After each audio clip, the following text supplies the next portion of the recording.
अस्सलाम वालेकुम। आप देख रहे हैं के न्यूज एचडी। मैं हूं हारिस अली शाह गिलानी। चलते हैं आज की अहम खबरों की तरफ।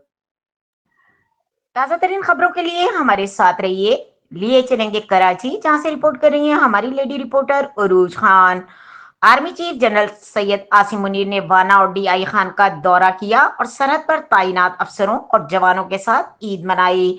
आईएसपीआर के मुताबिक आर्मी चीफ ने जवानों के गैर मुतज़ल्लल लंघन और कौम की मिसाली खिदमत की तारीफ की और मुसल्लह अफवाज कानून नाफिज करने वाले इदारों और खैबर पख्तूनख्वा की आवाम को सराहा। आईएसपीआर के मुताबिक आर्मी चीफ का कहना था कि खैबर पख्तूनख्वा की आवाम ने दहशतगर्दी की लानत के खिलाफ बहादुरी का मुजाहरा किया। मुल्क की दिफा के लिए फौजी जवानों का अज़्म काबिल फख्र है। आर्मी चीफ का कहना था कि आपकी वतन वाबस्तगी और कुर्बानियां हमारे वतन के तहफ़्फ़ुज़ की जमानत है। ये कुर्बानी पाकिस्तान से आपकी गहरी मोहब्बत का भी अक्कासी करता है।